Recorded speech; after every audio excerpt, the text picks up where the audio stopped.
I caught a whiff of alcohol and turned my head to look. In the back seat sat a stunning woman with long legs and a low-cut top, her eyes half closed as she mumbled, "Sir, drive, I need to get home." "Alright," I replied with a nod and started the car. Times are tough these days, the economy's in a slump, and a lot of companies are laying people off. I got caught up in that wave myself. After losing my job, I couldn't find anything suitable right away, so I started driving for Uber with my old Volkswagen. "Sir, is it okay if I smoke in here?" Her voice pulled me out of my thoughts. I glanced at her through the rearview mirror and saw she'd already pulled out a pack of slim cigarettes. After a moment's thought, I rolled down the window as a silent "Okay, thanks, sir, you're really nice," she said with a smile, lighting up a cigarette. She smiled and started making small talk between puffs. I learned her name was Lydia Monroe. She'd been at a business dinner tonight, and with everyone pushing drinks on each other, she couldn't refuse and ended up overdoing it. Before I knew it, we'd reached her destination. I turned to look at her, only to find Lydia fast asleep. "Hey miss, wake up, we're here." I called out a few times, but she didn't stir. With no other choice, I got out of the car and helped her out of the back seat. "Miss, we're here, come on, wake up." After shaking her gently for a couple of minutes, Lydia finally came to, mumbling in a daze, I live in building 5, apartment 305, can you help me up? I'll pay you extra." I hesitated for a moment but agreed. It was late, and leaving a woman like Lydia alone on the street could lead to trouble. If something happened, I'd feel responsible. I parked the car properly, then supported her as we made our way upstairs. It took a lot of effort to get her into her apartment and onto her bed. Just as I turned to leave, Lydia suddenly wrapped her arms around me from behind, her voice soft and pleading. Don't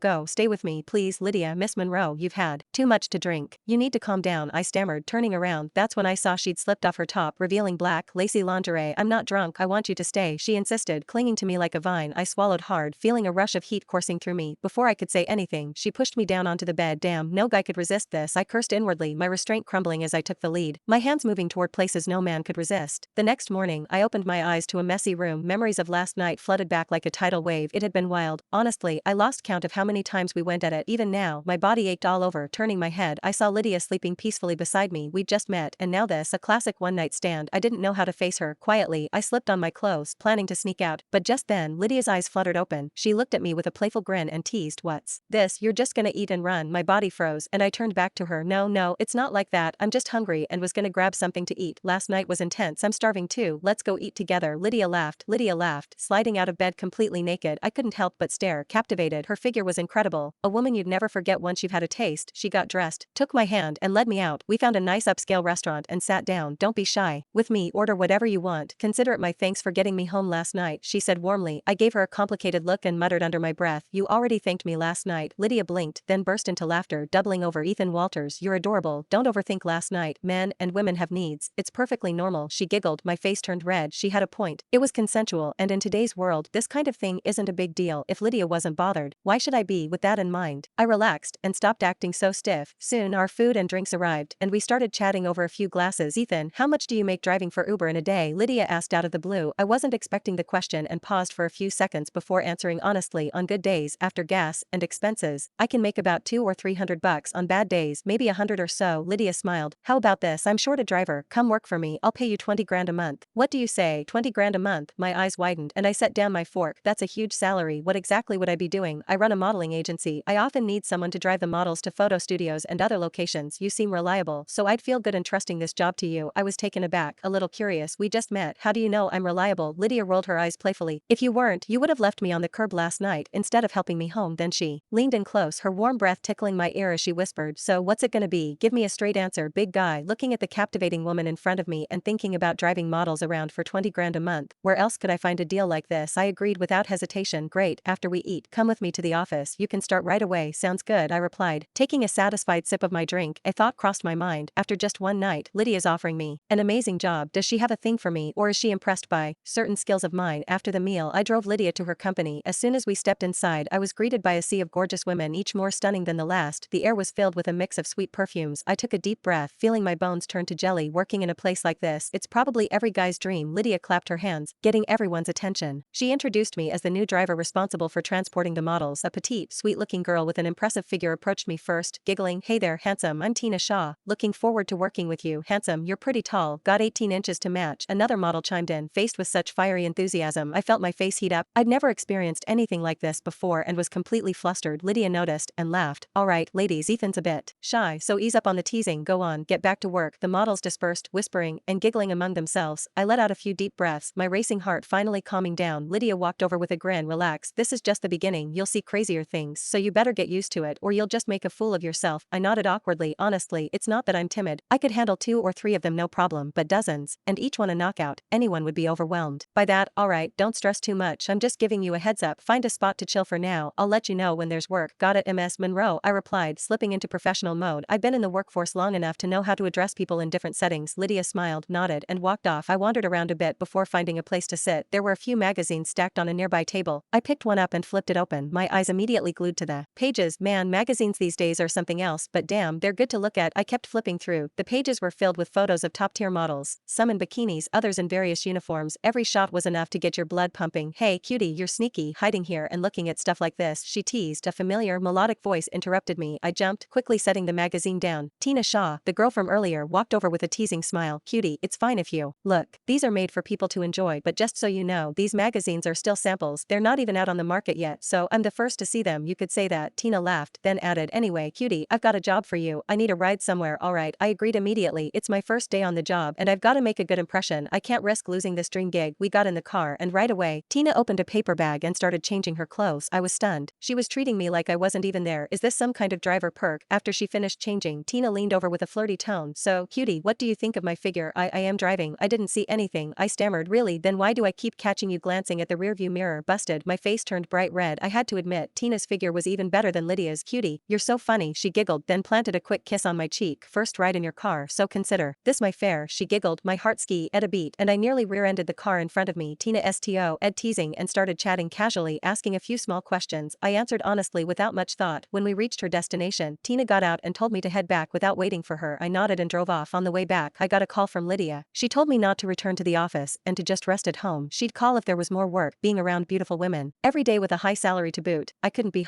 you're with this job. I treated myself to a nice meal at an upscale spot to celebrate. Around 8 p.m. I got home, took a shower, and played some video games. Just as I was about to hit the hay, I got a text from Lydia on WhatsApp. My water pipe broke. Come over quick to fix it. Since Lydia's my boss now, her problems are my top priority. I grabbed a toolbox I'd bought a while back and headed to her place. Boss, where's the broken pipe? I'll take care of it, I said as soon as I arrived. Lydia gave me a strange look. Ethan, don't tell me you didn't get the hint. IBLI.